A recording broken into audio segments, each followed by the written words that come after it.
So now let's come to the topic in hand, which is data analysis. So the definition of data analysis is a process of inspecting, cleaning, transforming, and modeling data with the goal of discovering useful information, informing conclusion, and supporting decision making. Data is all around us, and subconsciously we analyze data on a daily basis. A good example would be your sleep patterns. For example, you decide you work late on one night and you sleep around 1 a.m., 2 a.m., and wake up like around 8, 9 a.m. You realize that you're not so productive that day. You feel pretty much lazy and you can't work like you usually would. This schedule goes on for 1 week or two. Then you decide that maybe you should start sleeping early and you sleep around 10 or 11 and wake up around 6:30. You realize that your productivity increases a lot. You realize that early to bed, early to rise is a good principle to follow. So this is a good example of data analysis where you have the data of your sleep patterns. In an instance, you are sleeping late and then you're not so productive. And in one instance, you sleep early and then you turn out to be more productive. So this analysis informed your decision making as to when you should sleep. So the process of data analysis mainly is like this. It's not a unilateral process, but basically when it comes to data analysis, what we are basically doing is we are collecting data, then we process it, we clean it, we do some exploratory data analysis, and then we finally visualize the data. Let's understand this with a better example. Suppose you want to buy a new laptop. That's your ultimate goal. You want to buy a new laptop. So in order to buy a laptop, you will scour through Amazon, Flipkart, you will look at various laptops. For an optimum decision making, you will maybe make an Excel sheet with the name of the laptop, its processor, RAM, its price, and the various things you might need to consider for buying a laptop. So this is the first phase, which is the data collection phase. You collect the various data and you put it in an Excel sheet. The next part is processing the data. You must put the data in proper columns. Like for each laptop, you have to mention the processor and then mention what RAM it has, what storage it has. You properly organize the data. The third part is the data cleaning process. Now, in real life data, most of the times the data you get, the data sets you get are not optimal data sets. There are some fields which may be missing, some fields which the answer may be wrongly inserted, and stuff like that. So you have to ensure that you clean the data before you can actually analyze it. So this is the third field of data cleaning.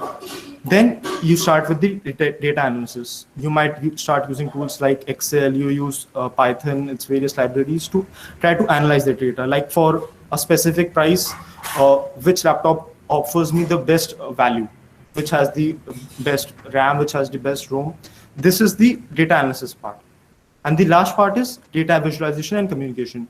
You must communicate this data to your parents who will ultimately buy you the laptop. So you will, and when you are informing them, you can't just show them the Excel sheet or something. You have to properly visualize the data so that they can understand what you're talking about.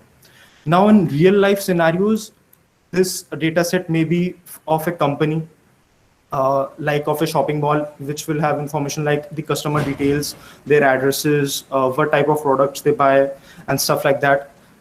It may be of biological, it may be related to biological fields, like about the genome of a specific organism, or it may be related to finance. It may be the financial statements of a specific company, which you can then analyze and then do some data analysis on it. So let's talk about the tools which we use for data analysis on a regular basis. The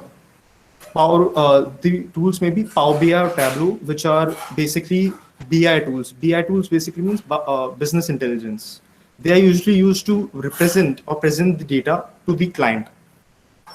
Galaxy is a tool which is made in Python, which is used to visualize biological data. It's similar to Jupyter Notebook, which we'll be talking about later in the session, but it is used for biological data.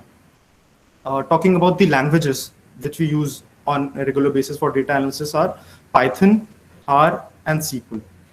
I will be starting these sessions with talking about Python, and then later, if enough interest shows up, I'll be talking about R. So a question has just popped on the chat, that is data analysis uh, a modified version of data science. So data science and data analysis are actually two different things. Data science basically focuses more on the machine learning and predictive modeling of data. Uh, in a different way, you can see this like you use data science to answer the questions, you form new questions through data science and answer them. While as data analysis, you basically answer pre-existing questions. It focuses more on the viewing of the historical data in context and then using exploratory analysis on it. For example, you have the census data set. You might want to know the percentage of male versus females in India. So that comes under data analysis. Data science, you are looking more towards the machine learning aspects of it and modeling, data modeling aspects. So I hope it is clear. So moving on. So like I was talking about the BI tools, Power BI and Tableau, which are the used to present the final data to the client. So here is an example. This is a dashboard which has been created using Power BI. So as you may see from this dashboard, this is the dashboard which you will show to the final client after your analysis is done. It has so that the client can actually see what you mean to say through your data analysis. Through as you can see on this slide, I've mentioned like the total expense, the travel, and stuff like that, which I have encountered through my data analysis and which I want to focus on. So here is expense rolling 12 months. You will realize that you can show to the client like during the month of September, the expense was quite higher.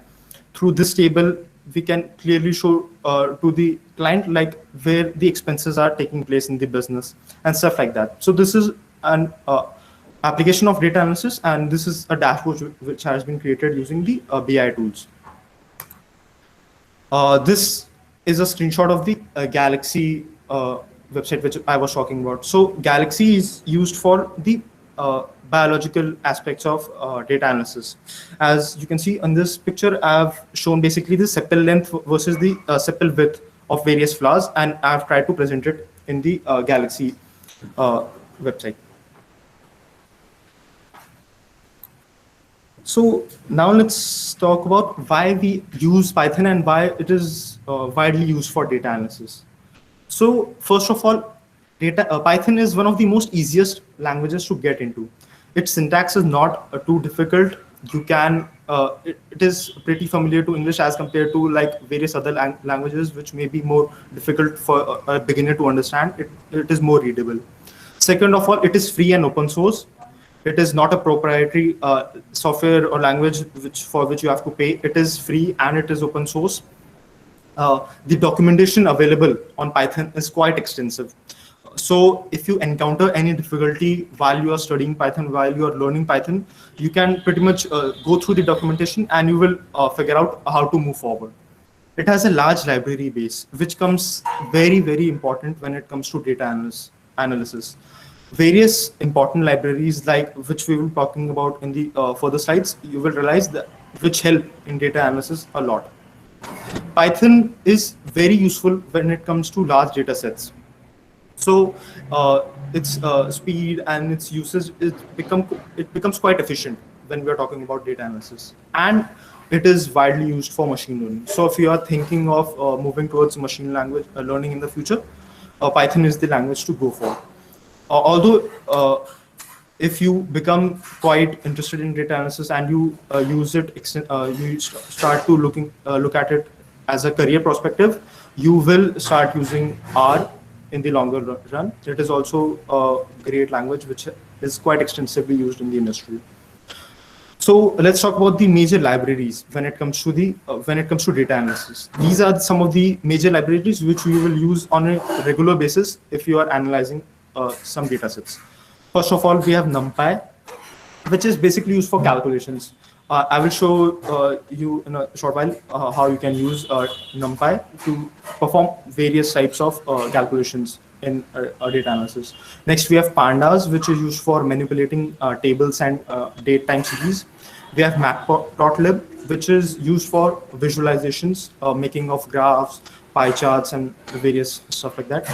Seaborn is also it is a statistical visualization tool built on top of matplotlib.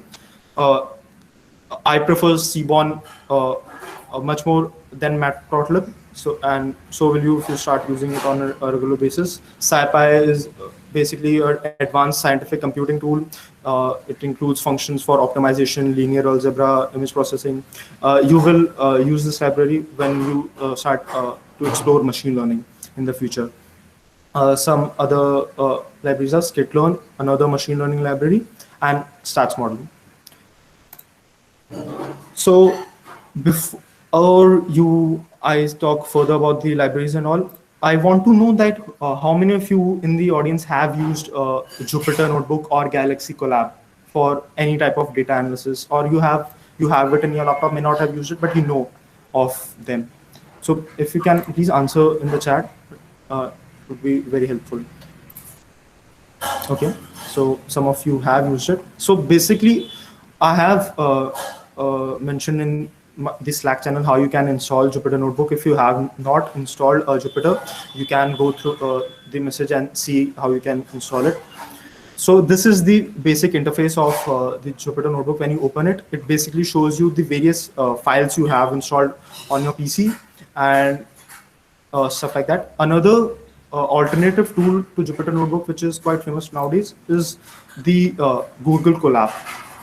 It is and so the basic difference between both of them is like Jupyter Notebooks uses files which are already existing on your hard drive, and you basically create a new notebook on your hard drive. Whereas for the Google Colab, the Python notebook is created on your drive. And the most important advantage of using Google Colab is when you're working with teams or you have to share your Python notebooks to various people, you can actually share your Google Colab, and your device does not become a limiting factor. I, however, use Jupyter Notebook most of the times until and unless I have to share the data. So when you open up Jupyter Notebook, how you start with making a new notebook is you go to new and you create a new Python 3 notebook. And then Jupyter Notebook is formed. Most of the data analysis which we do in the Python notebooks.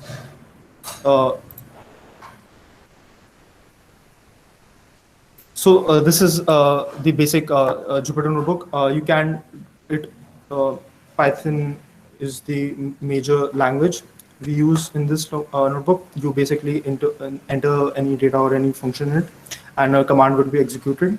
Some important shortcuts that you might want to know whenever you enter a function. If to go to a new cell and to execute it, use Shift plus Enter. Or if you want to simply execute it, you use Control plus Enter, which is another efficient tool. To make a new cell, you use the B shortcut key. To create a cell above, you use the A shortcut key. You use the A key. And this is the basic interface of the Python Jupyter Notebook. You can use these also, like to insert a cell, to run the cell, and stuff like that.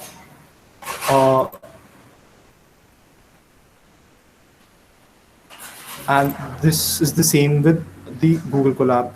You can use any of them, whichever you prefer. I've told you the basic difference between both of them.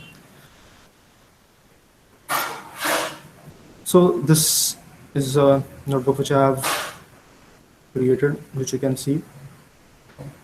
So when you have to install the essential libraries in the notebook, you use the pip3 tool to install it. So this is how I've installed the NumPy library. Now, to go into a little bit details of the libraries, I would suggest I will give some links in the Slack channel which you might want to join, so that you can start using the resources. The basic advantage when it comes to the first library, which is the NumPy. It is the foundational numerical library when it comes to data analysis. It supports multi-dimensional arrays and matrices. You can do it linear algebra, and it is quite fast when it comes to it. Here is an example. Suppose I have a data set here, which basically has fruits, its prices, and how much a customer has bought it. So as you can see, if you try to run it using simple, by the way, you must be quite proficient in Python to do data analysis. I have filled some links in this. I've given some links in the Slack channel so that you can get started with Python. So for if you suppose I want to figure out the price and the total sum of all the fruits that suppose a particular customer has bought. If I do it normally using Python functions, the time for which the program is executed is quite large compared to only using NumPy. So when it comes to large data sets, you might feel that it becomes more useful to use more efficient systems as compared, which will take lesser time as compared to other systems. So NumPy is basically used to deal with various arrays. You can do lots of mathematical functions, like suppose adding 2 or more arrays. You might want to subtract some arrays.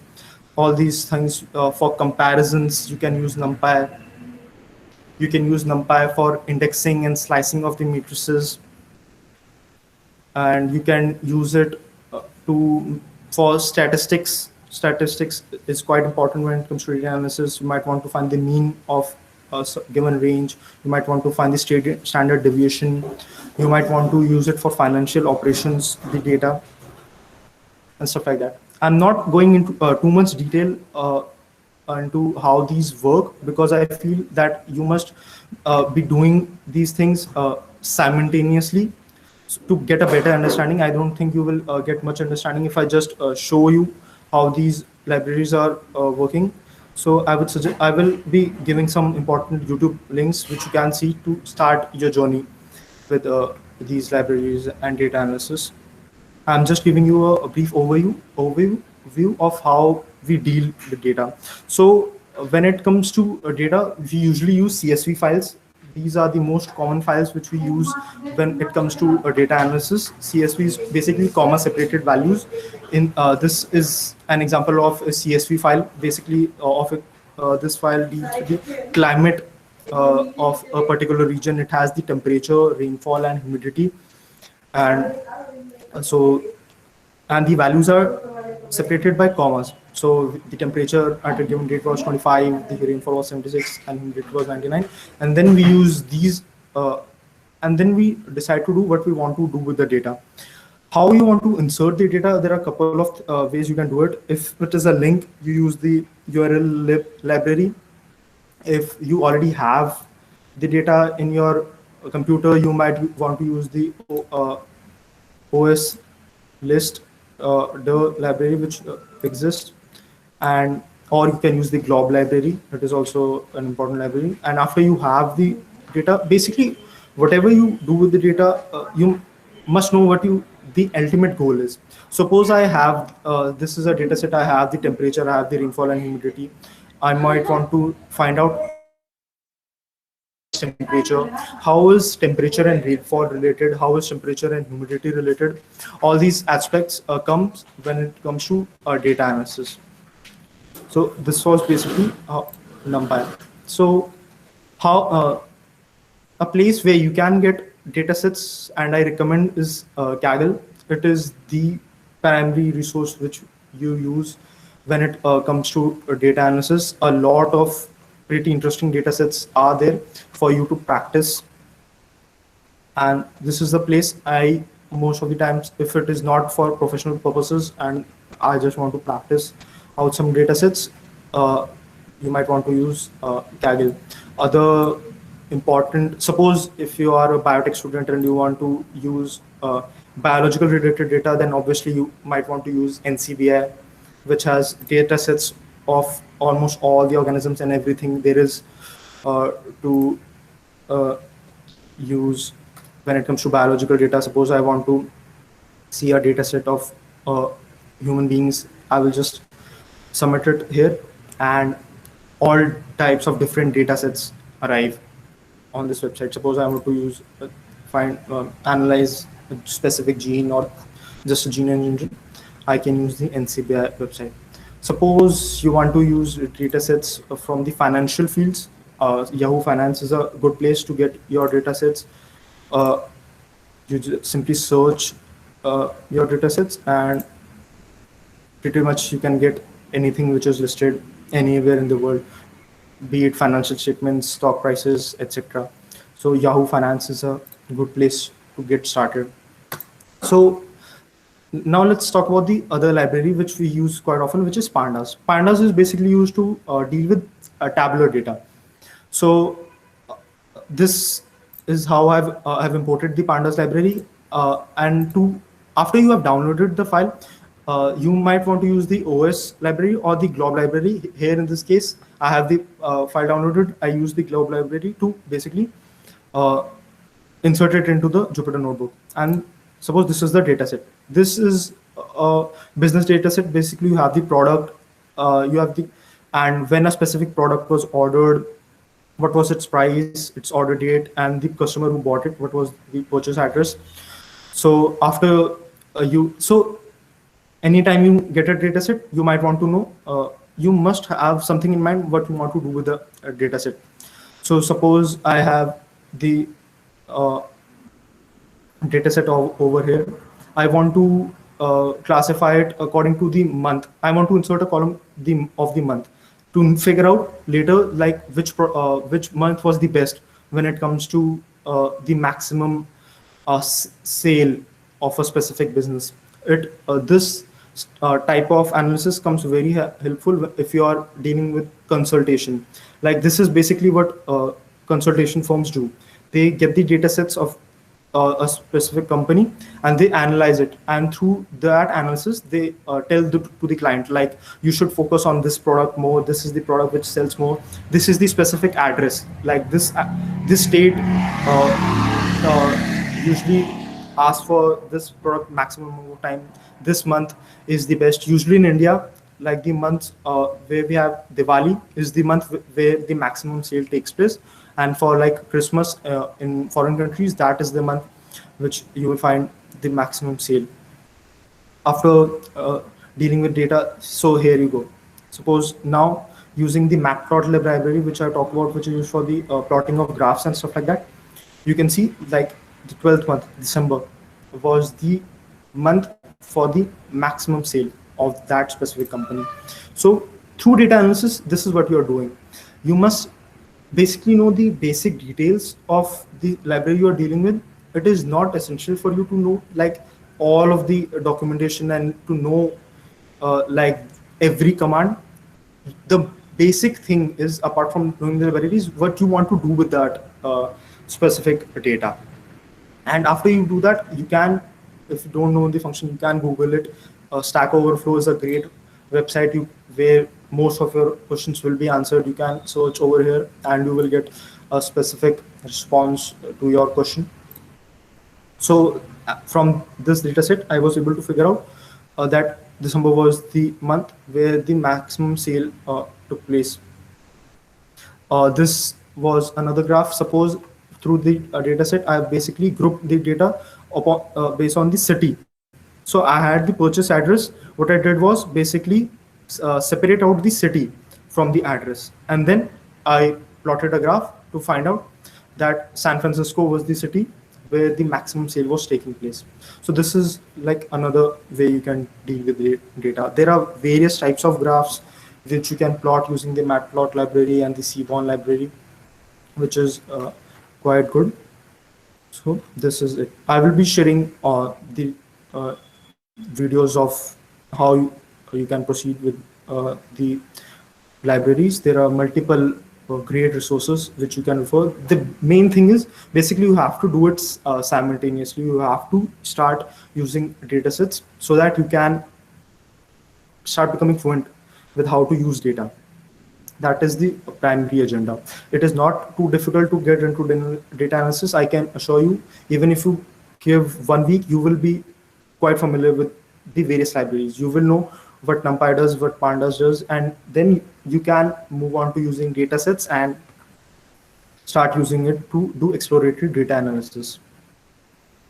So as I said, Kaggle is a great website, and this is like the latest data set which they have is like the Netflix movies and TV shows. So this is, I inserted it right here. I used the OS library to insert it into my Jupyter notebook. I used Pandas library to get the data. So in this data set, as you can see they have they had the title, the type of show they have on Netflix, its title, director, cast, country, date added, its release year, and stuff like that. Now, another important, like the most important thing when it comes to data analysis is cleaning the data. Data cleaning is essential when it comes to data analysis, because the thing is, when it comes to data sets, most data sets are not proper.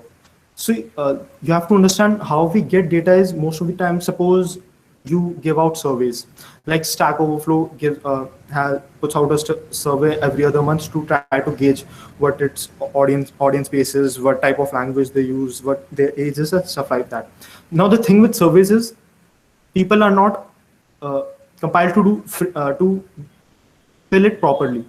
So for age, suppose some person might just put 102, 150 or something like that their age, or there might be some human error. Suppose they wanted to write 27 as their age, but they might end up writing 271. Now that data you cannot use in your data set. So how you clean the data, there are multiple ways.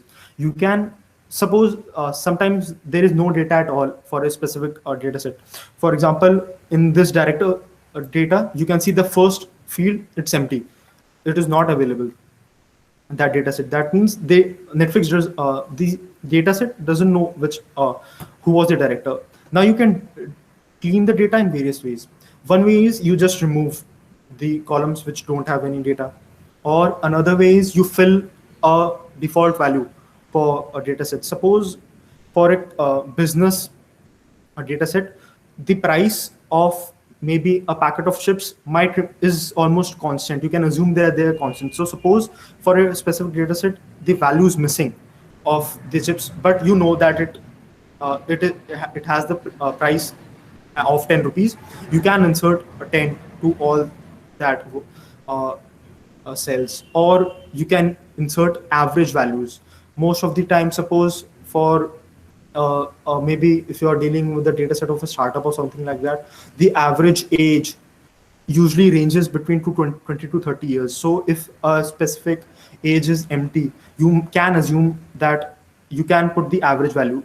However, if you are dealing with data which you have to present to the client, I would urge you that you ask the client that whether you can proceed with doing something or not, because that becomes it plays quite an important role in that. So as I said, you can remove the null values, you can insert default values and stuff like that. You can suppose 80% of a column is empty, you can remove entire columns and stuff like that. So suppose this is the data set.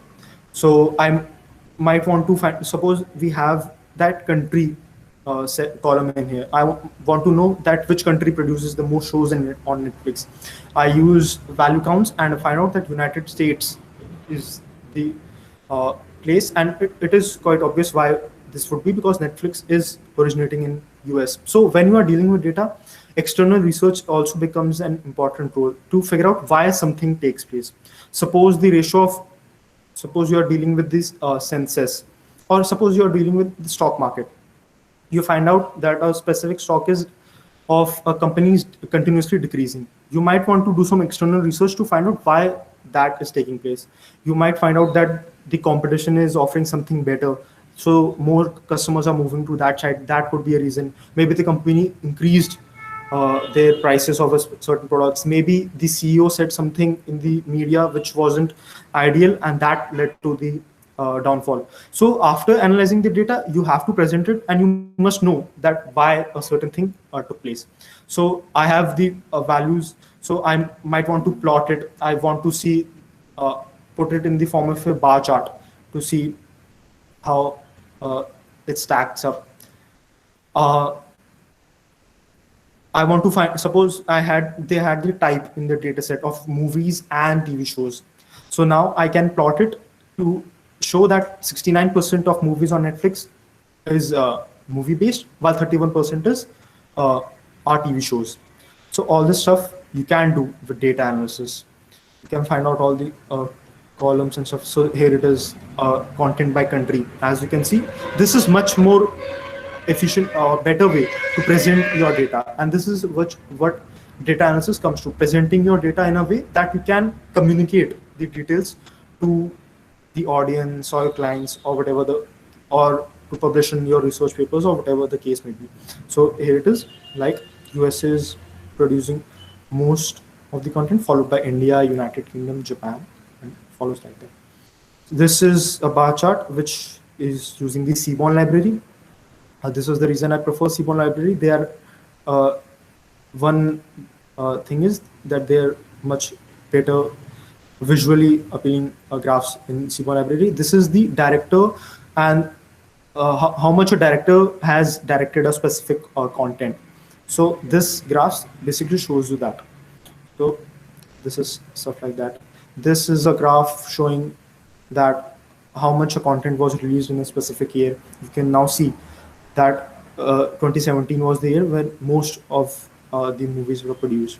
So when we first see the data set, we might think like you can't understand what this data set is trying to present to you. But after analyzing the data, a lot of meaningful information can be figured out, which can later form which can be important for decision making. So as now they know that India is a big market. So if I present this data to Netflix, I can show that much more content can be produced by India, which can help them in the future.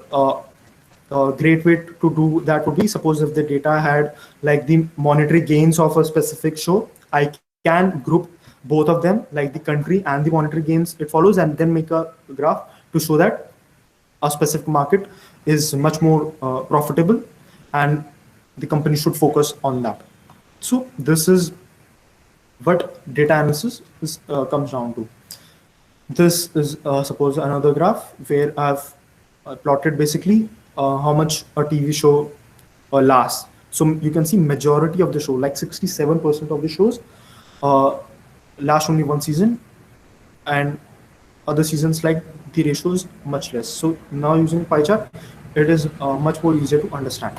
So this is it. So as I said, Kaggle is a great website, like COVID-19 data sets and all, Netflix data sets and all.